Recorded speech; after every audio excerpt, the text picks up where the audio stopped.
පිපෙන ලස්සන මල් කැලේට පරවිලා යනවා. කැලේ පිපෙන ලස්සන මල් කැලේට පරවිලා යනවා.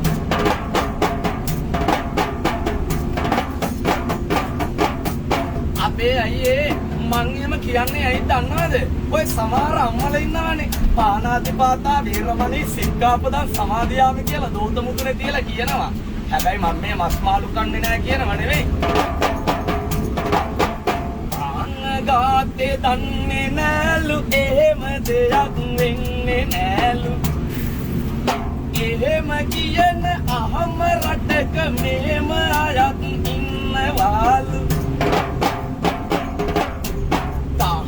පිලිපදින හින්දම පිලි ජාති කන්නේ නෑලු.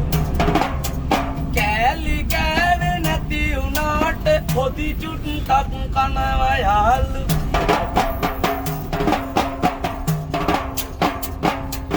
ඔය ලැබියාවෙන් කරු කෙරුවත් වතාල පන්සිල් පාට හොදි චුට්ටක් දාගන්නෙත් කැමති නිසයි පිලි රහට.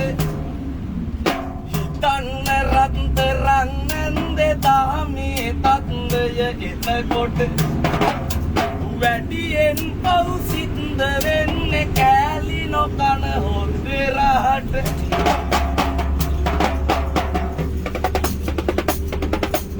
අතීතයේ නැති උනාට ඉඩම් කඩම් සින්නක් කෙර. දරු දෙන්නක් දන් දුන්නා සුපින් තුනි වෙස්සන්තර. ඒ දැන් නේද අපේ අම්මේ අර දෙතුන් දහක් අරගත් තත් ගලවන දත් දොස්තර. ඉතුරු රුපියල් දෙක නොදුන්නොතින් ඉවරයි මේ කොන්දොස්තර.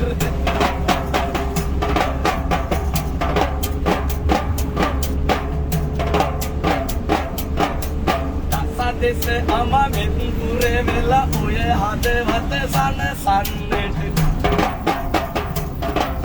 සබර ගමුවේ ඉඳලා දත්නවා මම වෙල්ලස්සට. ඔපමණ බාතක යාවත් චල වැටෙනවා පොපතකට. නෑ පුර සඳ බෑයුවේ කවදාවත් අමාවකට. අපේ අයියේ ගොඩක් වෙලා කිව්වොත් එපා වෙනවනේ. නදගමටත් ළඟ හින්දා චූටි දෙයක් කියනවා. මං එහෙම කියන්නේ ඇයි දන්නවද? ඔය සමහර අම්මයි තාත්තයි ජීවත් වෙලා ඉන්නකොට බේත් පෙත්තක් කරන් දෙන්න දරුවෙක් නෑ රුපියල් 500ක් දීලා. මරුණට පස්සේ අල්ලපු ගෙදර මිනිස්සෙක් එක්කත් කියනවා අනේ බුදු මල්ලියේ අම්මගේ දානෙටත් ලක්ෂ 8ක් ගියා කියලා. නේද? හැබැයි ජීවත් වෙලා ඉන්න කාලේ බේත් පෙත්තක් කරන් දෙන්න දරුවෙක් නෑ. ඉතින් මේ බස් එකෙත් එහෙම කවුරු හරි හිටියොත් යන්න කලින් චූටි දෙයක් කියලා යනවා. ඉතින් රත්තරන් අම්මේ තාත්තේ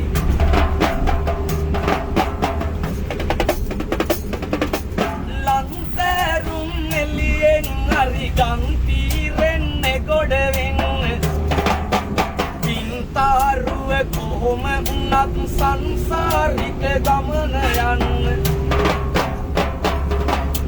තුන් සරණේ තුන ගයලා සුංගාරෙට නොයා ඉන්න.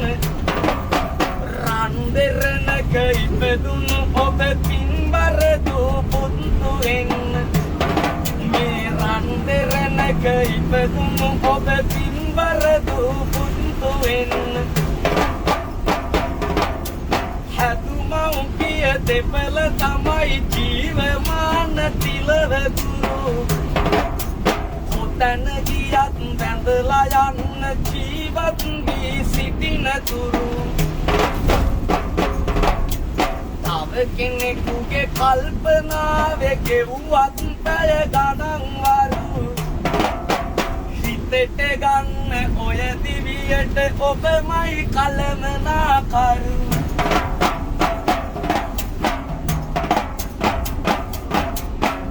පැතටගෙන රස තුලාව ගැයුවත් මේ කවි කලාව. ගොඩක් නෙලා පද කියන්න මදියත් ඒ සවිමෑනියන් ගනී මේ පිරිසිදු චේතනාව මෙතැන් පටන් ඔබ වෙනුවෙන් හඬවන්නෙමි රස තුලාව. ඇත්තරම අපේ අම්මේ කෙනෙක්ට හිතෙන්න පුළුවන් අතපය හතර හොඳට තියාගෙන ඇයි මේ කොල්ල බස් එකට නැගලා බින්දු කියන්නේ කියලා නේද? අපේ අම්මේ ඇත්තරම මගේ අම්මා තාත්තා ලෙඩ වෙලාවත් සහෝදරයන්ට ලෙඩක් දුකක් කරදරයක් වෙලාවත් නෙමෙයි මේ බස් එකට ගොඩ වෙලා බින්දු කියන්නේ. චූටි කාලේ ඉඳලා මාස කරේ කවියට කලාවට සංගීතයට. ඉතින් ඇත්තරම වෙසක් පොසොන් නැස්සලා නිකිරි ඉවර හින්දා හැකියාවෙන් ගමනක් යන හිතේ අදිෂ්ඨානයක් බලාපොරොත්තුවක් තියාගෙන බස් එකට ගොඩ වෙලා චූටි විරුදුවක් කිව්වා. ඉතින් ජාතක කතාවක් කියන්න අම්මා තාත්තා ගැන ගොඩක් වෙලා කියන්න කල වෙලාව නැති හින්දා මම කැමතියි ඇත්තටම මම දන්න කලාවෙන් ඔයාලට පුංචි විරුදුවකින් සෙත් පැතුමක් කරලා බස් එකෙන් වහින්න. ඉතින් ඒ හින්දා එක එක්කෙනාට චූටි කවියක් කියලා බස් එකෙන් වහින්න. ඉතින්